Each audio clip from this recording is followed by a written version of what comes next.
Today I'm going to be talking to you about opioid toxicity deaths among people who experience incarceration in the province of Ontario, using some data from my postdoctoral work. So I'm actually based in the province of British Columbia, but my postdoc was based in the province of Ontario, the largest province in Canada.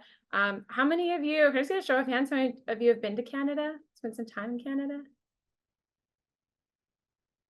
Okay, so a couple of you. All right, fantastic. So I'll just also state that I'm calling in from the unceded ancestral territory of the Coast Salish people here in BC, the Musqueam, Squamish, and Tsleil-Waututh First Nations. And we have a lot of nations that are in the province in which these data were collected. So just, I'm going to start out by just giving a bit of background. Sorry, I think this just skipped a slide. Okay, that's okay. We'll do it this way. A little bit of background and context for this research, and then I'm going to talk about findings from 4 different studies, 3 of which have been published and 1 that's currently under review. All of them using the same data set, so I'm not going to go over the methods every time, except for where the analysis is different between papers.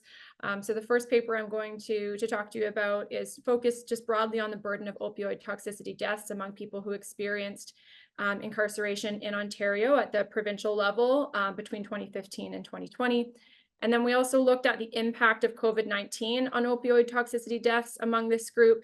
And then we did 2 separate analyses looking at opioid toxicity deaths among people who are Black and among people who are Indigenous. I don't know how these slides got flipped, but in any case, I have no conflicts. This work was funded by CRISM, which is the Canadian Research Initiative in Substance Matters. And the principal investigator on this project is Dr. Fiona Kiumjin. And as I said, most of this work was done as part of my postdoctoral work. I'm now based at SFU doing some other things, but still really excited to continue this line of work. So I'll start out actually by referencing some work that was conducted by Dr. Rowan Borchman and a whole team of people, including Stuart Kinner and others, that look at mortality among people who experience incarceration. So we have quite a lot of data globally around mortality among people who experience incarceration. And we know that sort of by orders of magnitude, people who experience incarceration have higher rates of mortality, and that the most common cause of death post-release is acute toxicity from alcohol and drugs. And so this is not a phenomenon that's particularly unique to Canada. However, things have become much more complicated in the last few years, which we're calling the fentanyl dominant period, which is really sort of 2015 onwards when we start to see the rise of synthetic opioids in our drug supply. So I'm not familiar with the context in Australia, but certainly in North America, this has been really dominant. So fentanyl is a synthetic or a man-made opioid that works a lot like morphine. Fentanyl is 100 times more potent than morphine and 50 times more potent than heroin. And carfentanil can be up to 10,000 times more potent than morphine and 100 times more potent than fentanyl. So a lot of the deaths that are occurring in this time period are driven by fentanyl. So upwards of 90% of accidental opioid-related deaths have been related to fentanyl. And this is just a chart from Public Health Ontario showing cases of opioid-related morbidity and mortality in Ontario from 2003 to 2022. And you can really start to sort of see that spike from 2016 onwards. Stuart, I'm getting a bit of feedback, but I don't know if that's from me. Are you hearing that? Okay. Just sorted it out. Thank you. Okay, awesome. Thank you. Can I actually just stop to ask the question whether you're seeing these trends in Australia as well in terms of fentanyl mortality and morbidity? I don't believe so. We've seen some recent reports of fentanyl in the Melbourne illicit drug supply. And so I think there's been this sense that it's not if, but when, and there's a sense that maybe it's coming now. So we're obviously very keen to understand this as well as we can. Okay, cool. The other thing maybe I'll just say in terms of structure, I'm really happy to answer questions sort of as we go. So I'll try to monitor the chat. If something comes up that I know I'll probably get to, I won't, but otherwise I'm happy for this to just be a bit more informal if folks are okay with that as well. So maybe let's start by just talking about the overall study methods for the program of work. So what we did was we accessed data from the Ministry of the Solicitor General in Ontario. So that's the government ministry that's responsible for provincial detention. So in Canada, if you are sentenced to 2 years or less, or you are on remand, which means that you're waiting to be tried or you're waiting to be sentenced, you are under the jurisdictional responsibility of the province. And so we were able to access data for all people who were detained in Ontario over this 6-year period, and it was roughly 130,000 people.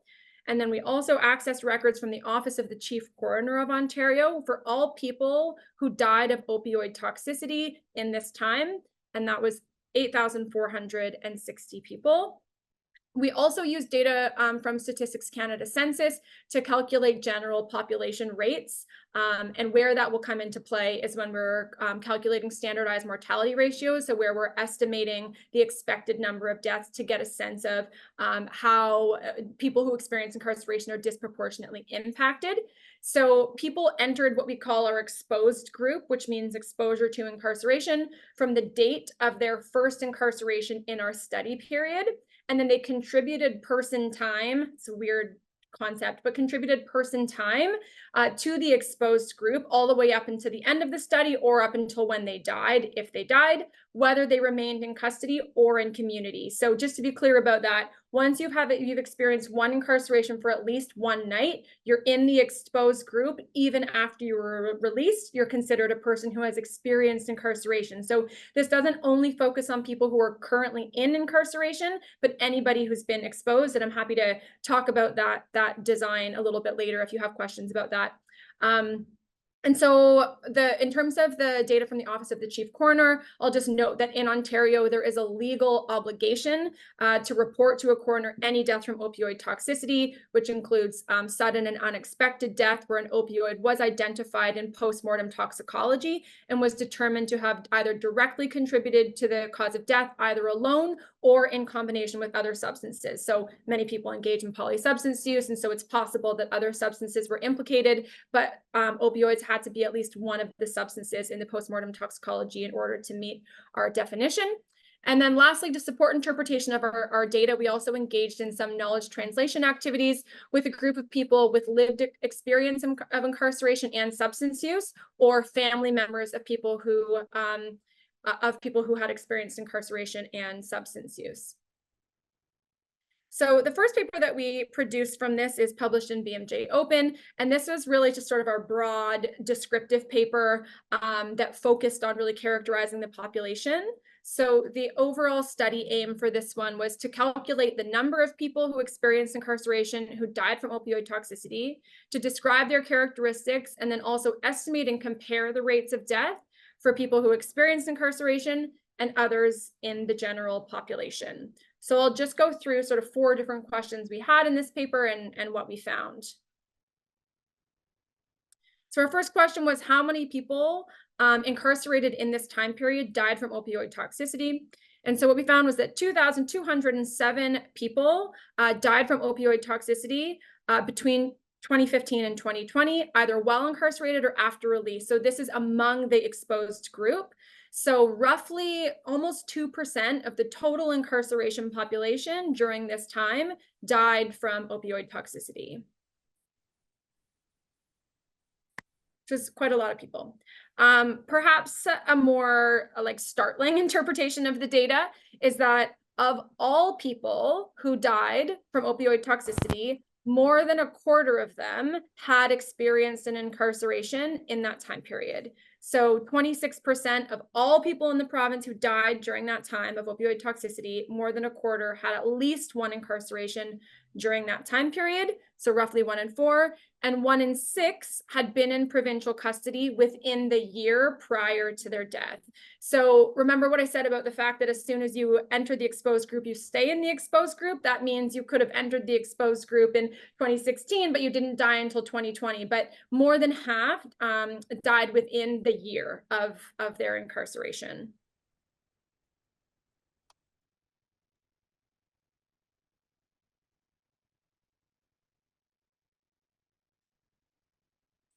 Okay, so this table just shows some of the characteristics of people who experienced incarceration. Unfortunately, with the data that we accessed, we don't know a ton about our population, but we do have the age breakdown, sex, days in provincial custody, length of their most recent incarceration, and the number of incarceration episodes.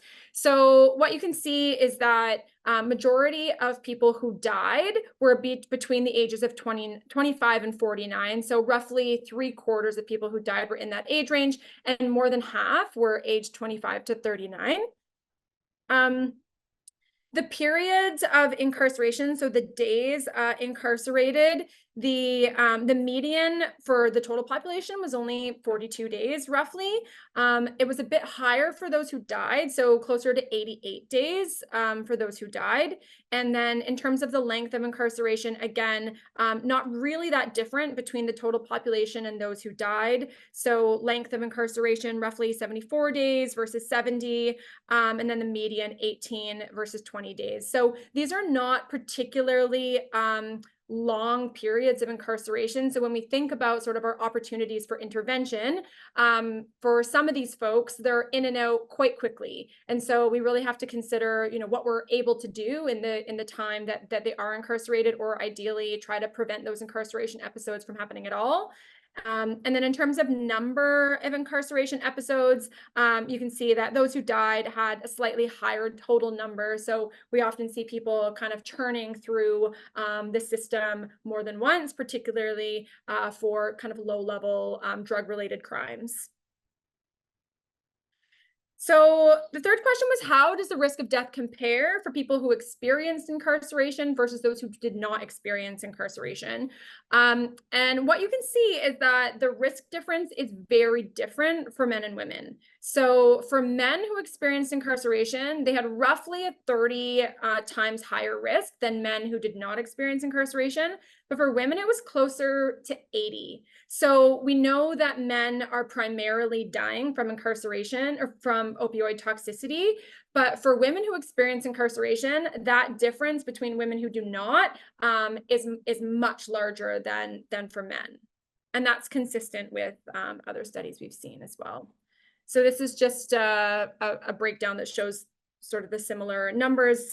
What we have here is opioid toxicity death rates per 100,000 person years with 95% confidence intervals for people who were not incarcerated, and also the crude opioid toxicity mortality rate ratio and the age standardized opioid mortality ratio. So overall, it was roughly 30, but much higher for women.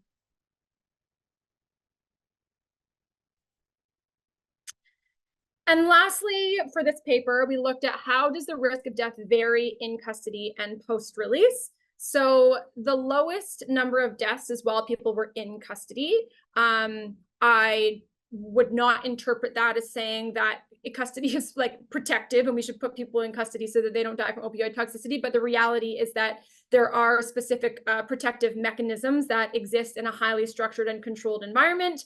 And so we only saw 58 deaths while people were in custody. And consistent with previous studies, the highest rates of death are in the first 2 weeks. And in this study, 4 to 7 days after release was the highest rate. So in terms of the total number of people, most people died more than 3 months after release. So just to be clear, because this is a rate, it's the denominator is the total person time.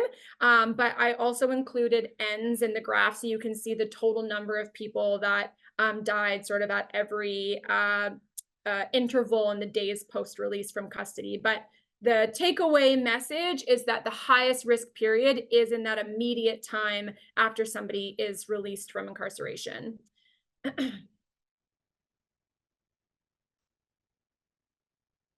So as I said, we did a bit of knowledge translation and engagement with a group of 14 people who had lived experience of incarceration.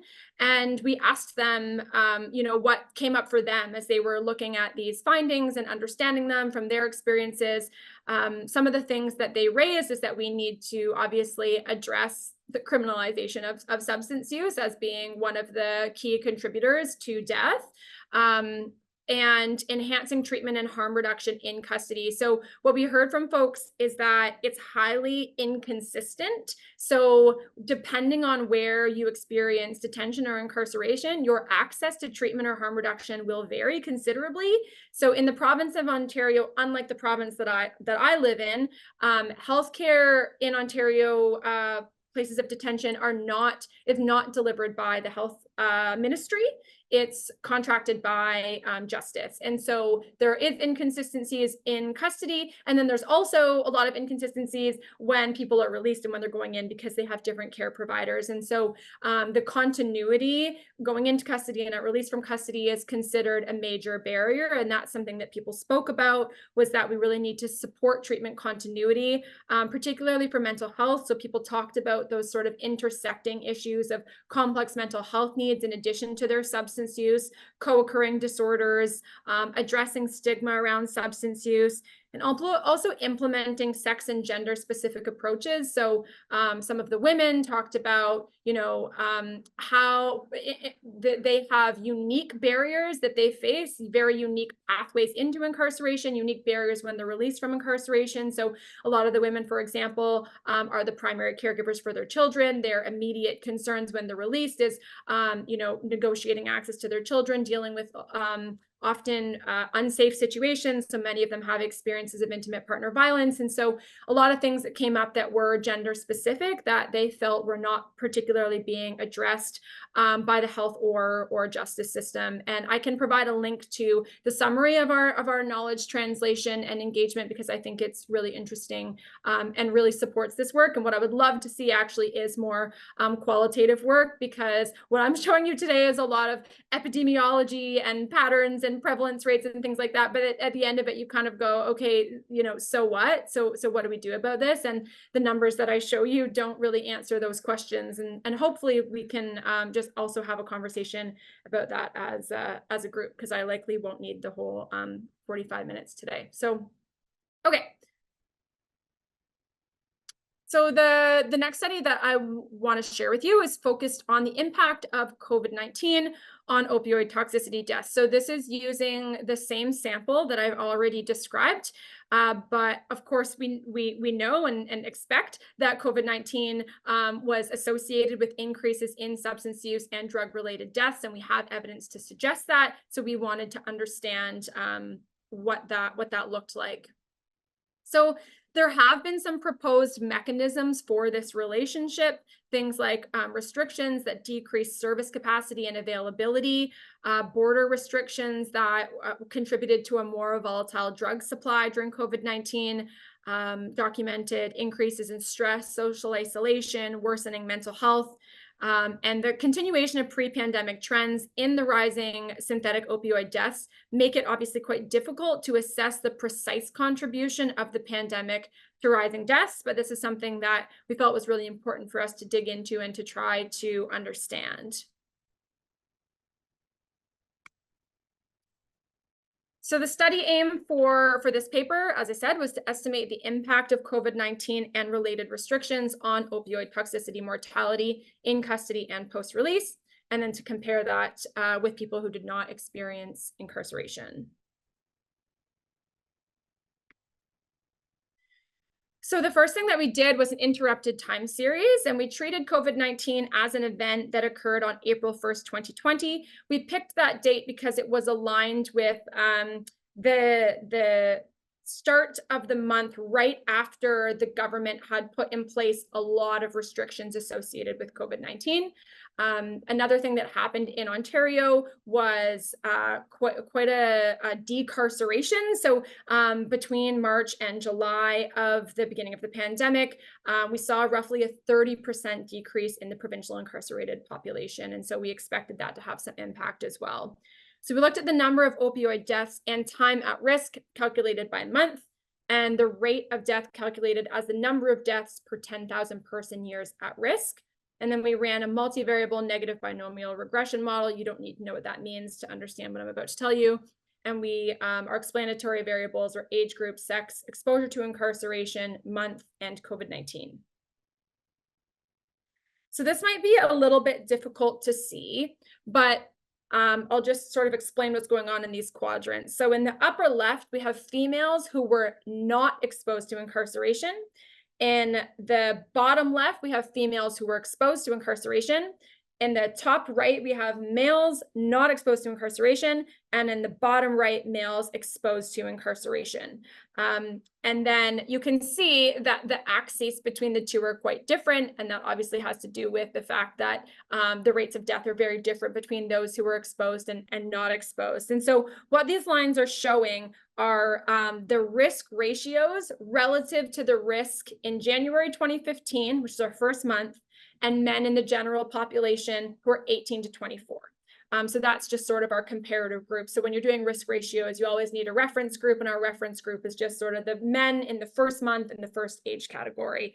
Not that that's particularly relevant, but what you can see is that COVID-19 exacerbated the risk of opioid toxicity death for all people who had experienced incarceration, and for men not exposed to incarceration. It did not seem to have an impact on females who were not exposed. And so this little chart on the bottom left-hand side sort of summarizes the impact of COVID-19 on deaths. So among people who were exposed to incarceration, we saw roughly a 50% increase in deaths among men and 21% increase in deaths among females. And then in the unexposed group, we saw an increase in death among men, 25%, and no significant increase for women. And so what we can take from this, again, is that people who had experienced incarceration were disproportionately impacted, but nonetheless, even people who had not experienced incarceration, men in particular, were still impacted by COVID-19 restrictions. Amanda, could I ask a quick question around Sure. what are your thoughts on why it didn't change for females that weren't exposed to incarceration, but there was quite a change for males? Yeah, I mean, across Canada, really the majority of the people who are dying are men, white men. I can't speak to necessarily to why we didn't see the increase in females. That's not just because we didn't see it doesn't mean that nothing's happening. That's just what, our data are showing. I do wonder if there's something associated with the fact that like women in general, particularly women who don't experience incarceration, may have more supports in community, maybe more likely to seek care. We really don't know. Do you have any ideas? If I do, I'll let you know. I really have to think about it. It's interesting though that, yeah. Yeah, maybe we can have a discussion about that. Definitely. Okay. I think also it's worth noting that like the base rate among women was already pretty low. So whereas men have been dying at disproportionately high rates across the board. So yeah, I don't really know what's going on here, but the moral of the story is that we're seeing very consistent sex-related differences in death, both in community and among people who are incarcerated. So it's not just a power issue insofar as you've got less power in the female subgroup because the deaths are less frequent and so forth. I mean, it could be. The deaths are less frequent. I mean, we're using the total population of females in all of Ontario, which is quite a lot. But among people who experience incarceration, it's roughly 14 to 15% of the incarcerated population are women. But given that we have everybody, it's pretty highly powered. So yeah, I don't know.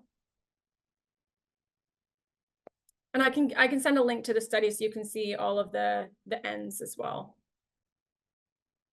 So the other thing that we wanted to understand is among people who were in the exposed group, we wanted to look at whether death rates changed based on period post-release and whether the association changed with COVID-19. So to be clear, this analysis is only focused on people who experienced incarceration. And we generated 4 groups of people: an in-community group, which was further categorized by days since their incarceration. So 0 to 30 days, 31 to 200 days, 201 to 365 days, and then more than a year. And then we also had a category for people who were still in custody when they died. And this is what we found. So basically, over the study period, the risk for each of the 4 periods post-release from custody increased. And it increased by roughly the same amount, regardless of time spent in community. So basically, the p-value for the interaction between year and time spent in community was 0.08. So it was not a significant interaction. These lines might be a little bit hard to read on the slide, but basically the way it's broken down is you've got men in custody, men in the first 30 days, men in the 31 to 200, men in the 201 to 365, men in the greater than 1 year in community, and then the same for females across the board. And obviously, you can see is that men who are in custody is that blue line. The orange line is men in the first 30 days. It looks like that jump is much higher than the other ones, but nonetheless, it's not. The p-value was not significant, and so basically, the interaction between COVID-19 and incarceration in community was not significant, which indicates that we found no evidence that the impact of COVID-19 differed by time spent in community or custody. And so similar to the negative binomial regression, our model did not suggest that trends over time changed after COVID-19 began. So basically, we see this increase in the level, but then the slope sort of continues at the same slope that it was before. So the analysis takes into consideration 2 things: an instantaneous change as well as the change over time. And we did not find that the slope changed significantly after COVID-19 began. So, in summary, we found that COVID-19 immediately and substantially exacerbated the risk of opioid toxicity death among people who experienced incarceration, but that it did not change the rate of increase over time. And the differences in risk associated with COVID-19 depended on exposure to incarceration. Females exposed to incarceration were at much greater risk compared to females who were not exposed. And males exposed to incarceration were the most impacted group. And we understand that there's likely a very complex interplay between COVID-19 and the opioid toxicity crisis, which has important implications for future public health emergency preparedness. So I'll just talk for a few more minutes about some additional analyses. One of these papers has been published, another is still under review. So I just want to caution that the second paper is still in progress. But we wanted to look at racialized minorities to understand whether they were differentially impacted. People who are Black and Indigenous are overrepresented in Canadian prisons, as I'm sure they are in Australia as well. So Black persons made up 9.2% of the overall federal prison population in 2021-22, but make up under 4% of the general population. And similarly, Indigenous people make up roughly 30% of the prison population, despite being less than 5% of the general population. So data on opioid toxicity deaths among people who are Black and among people who are Indigenous are summarized in 2 separate papers. And we categorize people who are Indigenous if they had ever reported that they were Indigenous and never reported that they were not Indigenous on their corrections record, or if they did not have a response to the question on Indigenous identity and reported that they were Indigenous or Aboriginal at least once. So for people who were incarcerated multiple times, if they had reported that they were Indigenous twice and not once, the 3rd time, we still categorize them as Indigenous. And for the Indigenous paper, we partnered with a national Indigenous organization called the Native Women's Association of Canada, and we documented their interest in partnership in a letter that specified that they will collaborate on analysis, interpretation, framing, and study findings. And we also engaged in knowledge exchange activities with Indigenous people with lived experience of incarceration and 3 elders to help contextualize the findings and interpret them.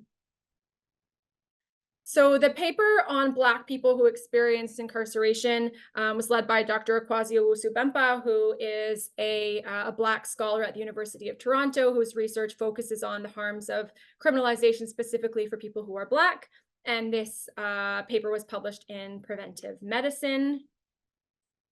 So I'm not going to go through the methods again, because as I said, this is the same population, but I do want to provide some caveats, which is that 13.5% of our population had prefer not to answer or unknown indicated as their self-reported race. So out of the roughly 130,000 people who experienced incarceration, 12.5 were categorized as Black, but I want to flag that it's very, very possible that people who were Black were under-categorized, because we have a fairly significant group of people who were in the unknown or preferred not to answer category. Nonetheless, this is the breakdown of opioid toxicity mortality for Black people who experienced incarceration and people who had no incarceration. So the other caveat is that among people who had no incarceration, we don't have their race. So we're not comparing Black people who experienced incarceration to Black people who did not. We're comparing Black people who experienced incarceration to anybody who died that did not experience incarceration. So that's just unfortunately a feature of our data. With the coroner's data, we don't have race.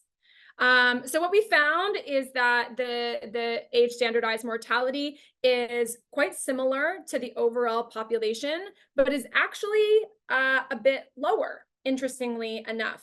So we compared people who are Black and experience incarceration to all people not categorized as Black who also experienced incarceration, and then all people who did not experience incarceration. And we actually found that it was lower. So this is consistent also with some data from the US showing that people, that white people are disproportionately impacted. Even after experiencing incarceration, they're dying at higher rates of opioid toxicity. So I've told you the caveat around the limitation of not being able to categorize race in the non-incarcerated population. But I think the other thing that we have to take into consideration is that people who are Black and people who are Indigenous are also much more likely to die of many other things. And so there are other competing mortality risks, and we're only looking at opioid mortality.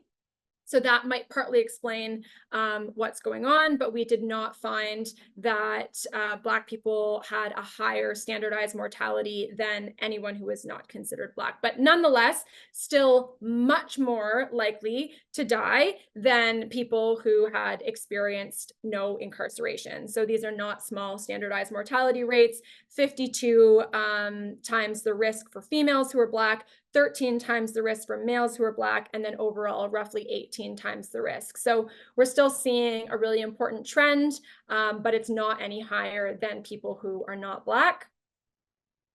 And then again, I want to caveat that this paper is still under review. So this is the findings for people who are Indigenous and non-Indigenous. So what we found is that roughly 11.5% of people reported Indigenous identity. Again, we have the limitation around unknown and prefer not to answer. In total, 242 Indigenous people who experienced incarceration died, so roughly 2%. Including 70 females and 172 males. And so this is where power gets a little bit tricky, because the number of deaths among Indigenous people is relatively small sort of overall. But we found that standardized mortality ratios were of a similar magnitude for Indigenous people and non-Indigenous people who experienced incarceration. So for females, it was 81 SMR compared to 76. And for Indigenous and non-Indigenous males, it was 23.6 compared to 28.5. And as I said, this is under review right now with Lancet Public Health. And is consistent with US studies that have also found that post-release opioid mortality overdose is greater among white people released from jail and prison relative to people who are Black or other racialized minorities. So I guess in terms of key findings and interpretation, people who experience incarceration are at very high risk of opioid toxicity death. The highest risk is at the time of release and shortly after release. We see that risk is indeed getting worse over time, and people who experience incarceration were in fact disproportionately impacted by COVID-19. So we feel that there is a need certainly to enhance evidence-based upstream and downstream interventions for people who experience incarceration. including within correctional facilities as well to support health and prevent death. But we know that because people have relatively short stays in custody, that really the resources need to be in community and ideally also in prevention. I'm going to show a visual that's not my work. This is Paul Jowdry's work from Yale School of Medicine. I'm happy to link this. And this is really just a post-release opioid-related overdose risk model that describes potential pathways that lead to the elevated risk of opioid-related overdose after release from incarceration. So the different kind of factors that we should be considering that are more common among people who experience incarceration, and give us some ideas about what the potential interventions are. And I'm happy to share that paper as well, because I think, you know, you do this work and you sit back and say, okay, but like, what is the impact of incarceration? Is it simply that people who experience incarceration, that's a proxy for marginalization and ill health? Or is incarceration also, is there some sort of causal mechanism, which our data can't really speak to that? Of course, there's data around the fact that people may reduce their tolerance while they experience a period of incarceration and be released and return to use substances at a same sort of frequency or pattern as pre-incarceration, which exposes them to death. But there's a lot of other things sort of in this pathway that we should be considering. So just put this up because I feel like it might help with discussion. So yeah, I just want to acknowledge there's quite a lot of collaborators and co-authors on this whole program of work. Amplify Engagement was the team of people that we worked with to do our engagements with people with lived experience. I want to obviously thank all the people with lived experience who shared their perspectives and their own experiences of the system. And I can provide the link to that summary as well. And happy to have a chat now. Thanks very much, Amanda. That's an impressive body of work, and I love the way you combine some quite sophisticated data linkage work with some really meaningful engagement and knowledge translation work. I'm sure folks have questions. I see there's already one in the chat, but I'll just invite anybody who wants to ask a question to do so. Matt, first up. Hi, Amanda. I just got a quick question. I'm working with Rowan Borschman on a cohort study, and one of the things that we're looking at is the patterns of people going in and out of incarceration over time. And I was just wondering about your comment about when to apply the interventions, like when they're in the community. Are the people in your group, in your population, they're staying in prison or incarceration for short periods of time, but how long do they stay in the community for? And are they likely to go back into incarceration relatively quickly? So it's like the patterns of reincarceration. I'm just wondering about, and how that might affect, say, the development of an intervention. Yeah, it's a really good question. So I don't have the answer from these data. Like we just calculated total person time at risk. And so I can't tell you what the pattern is for people who died. Like if they came back faster, if they had longer stays in community. We know that the majority of people died within sort of 1 year of release to community, and that they tend to have higher overall frequency of incarceration. But the temporal patterns, I'm not sure. We've done some research here in BC, though, that look at time to reincarceration among people who use substances. And we found that particularly for people who have co-occurring disorders, they return to incarceration the fastest, and they have more over time. So they have shorter stays after being released, and then they're more likely to come back, and they're sort of churning through the system, and that tends to elevate risk. But I can't speak to it with these data, but I think it's a really important question and should be pursued. Lindsay. Thanks, Amanda. Really interesting body of work and a great presentation. I'm just wondering, like, in terms of that model that you showed at the end, I wonder if you could provide some context around what did the COVID-19 era look like, kind of, I guess, in reference to all the factors that may impact risk of overdose or other harmful outcomes after custody during the pandemic. And obviously the experience in Australia is very different than Canada, and the experience in Melbourne is very different than in Perth, for example. And I'm sure the experience varied across Canada as well. And I guess one other question I have is just around like opioid agonist treatment in custody. And I'm aware there's a paper that came out, I think in 2021, around uptake of OAT in British Columbian correctional authorities or correctional settings in response to the overdose situation there. And I'm wondering, like, obviously there's risk of discontinuation and death in periods after ending opioid agonist treatment, and on top of that, challenges with continuity of care and continuity of medications after, like, when you're receiving OAT in prison, which is generally a good thing, but then obviously a lot of challenges around accessing healthcare in the population, plus adding issues around access during a pandemic when there's kind of stay-at-home orders and things like that happening, and a lot of pressure on health systems. So I know it's like a fully loaded question, but I'm just wondering if you can comment on the COVID-19 context, like around that model that you were showing, and the factors that may have been at play in influencing some of the findings that you had. Yeah, absolutely. So, obviously COVID-19 happened within the context of this emergency being well on its way. And so we often refer to sort of this dual public health emergency kind of situation.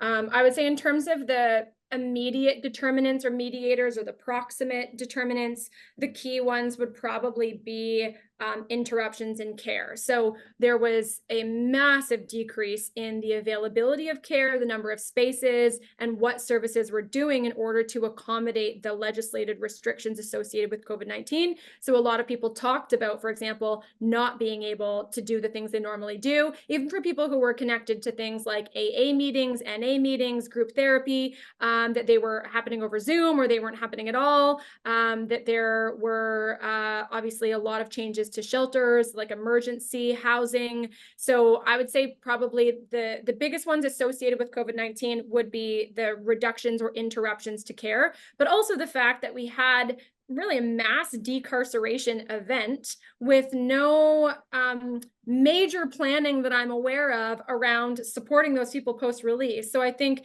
because the focus was on mitigating risk within correctional environments, because people are in close quarters and there were already a few outbreaks, the goal was to get, people who were close to the end of their sentences or who were there for nonviolent reasons, to get them out.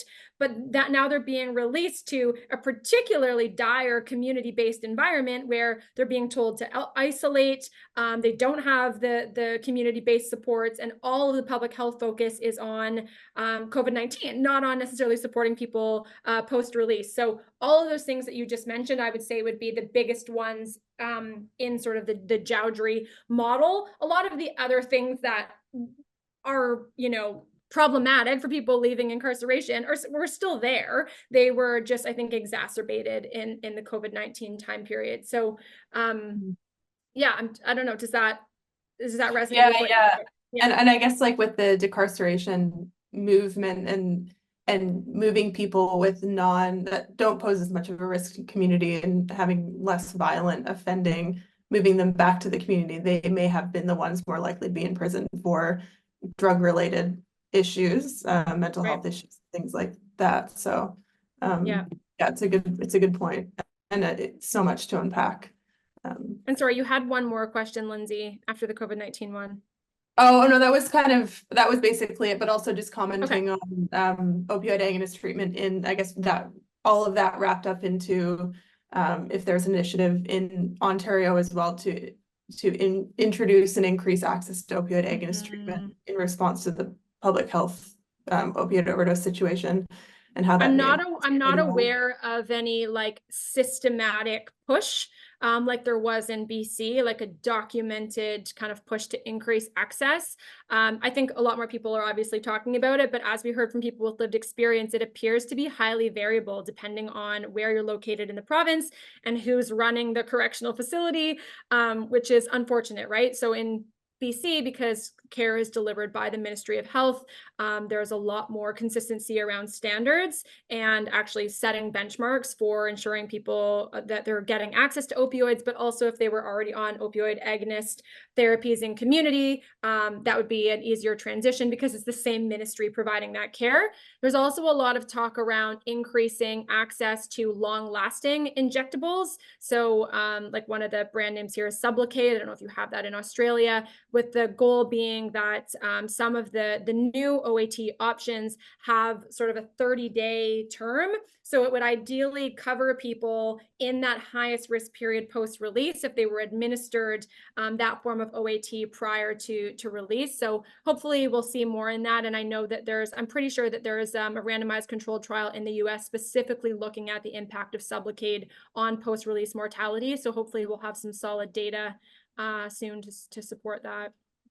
Nice. We'll have to catch up over a coffee in Vancouver soon. And yeah, you're here soon. More. Yeah. Thank you. Thank you. Really good answer. Thanks. I see there's a question from Cameron in the chat as well. It's in relation to the COVID findings. If I'm understanding the graph correctly, one factor in lower jump for those in prison may be that if inmates are found to have COVID, they will tend to be isolated and separated from their normal access to opioids and possibly also under closer watch. Any comments on that? Yeah, it's possible. I mean, the risk in custody really didn't change much with COVID. So it's entirely possible, but the risk of dying in custody was already pretty low pre-COVID, because I think, as I said, it's a pretty highly structured environment. There are people there, who should be responding, people trained in naloxone. They often have those available, and people who would be at risk would be typically monitored. But as you saw, we didn't have 0 deaths. There were still close to 60 people who died. And we're definitely seeing more deaths as the complexity of the opioid crisis increases. So now there's also benzodiazepines in the supply, which impacts the efficacy of things like naloxone and Narcan. So we're still going to see deaths, but it's lower than in community for a whole host of reasons. Yeah, but it's a good observation. For sure. Look, one thing that struck me, I mean, I think a message that comes out from this body of work is the importance of continuity of care. That really, even if you are doing terrifically well in custody, most of the burden here is when people are back in the community. And so efforts to optimize that seem really important. One little thing I was curious about is in that graph from the first paper, the rate was higher in days 4 to 7 than days 1 to 3. Just wondering if you got any thoughts about why that's the case. I really don't. Because I actually expected days 0 to 3 to be the highest. They're not, substantially different. And like when you look at the N, it's 59 people versus 88 people in the 4 to 7. So in terms of the numbers, they're not considerably different. But the only thing maybe I can think of is that in that immediate time, maybe there are some like very brief interventions or supports that people are being given in that time that are potentially protective in those couple of days. But that was actually a bit of a surprise to me. I wonder if some people as well, they leave prison and their initial kind of ambition is to stay clean and, but then very soon after you reintroduce yourself into environment in which you're using drugs and all your, a lot of your social context, that's kind of what's going on. That might take a couple days to then perhaps relapse, or maybe if they're on any kind of opioid medication. I'm not sure how long that lasts in between doses if they don't get their medication, and then higher risk of overdose.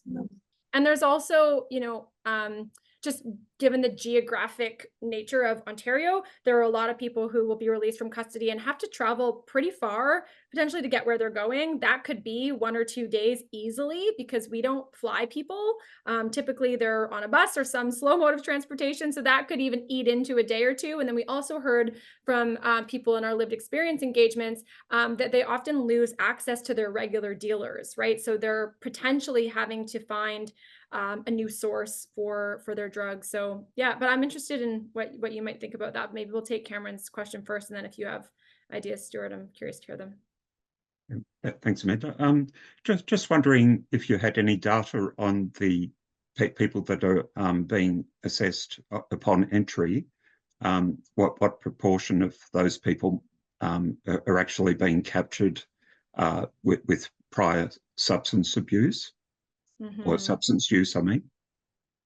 Yeah, unfortunately, we don't have systematic data. So I'm actually not sure how consistent it is across Ontario. So here in BC, we do, which is where a lot of my work is. We do something called the jail screening assessment tool for every person who is admitted into custody within a 24-hour period.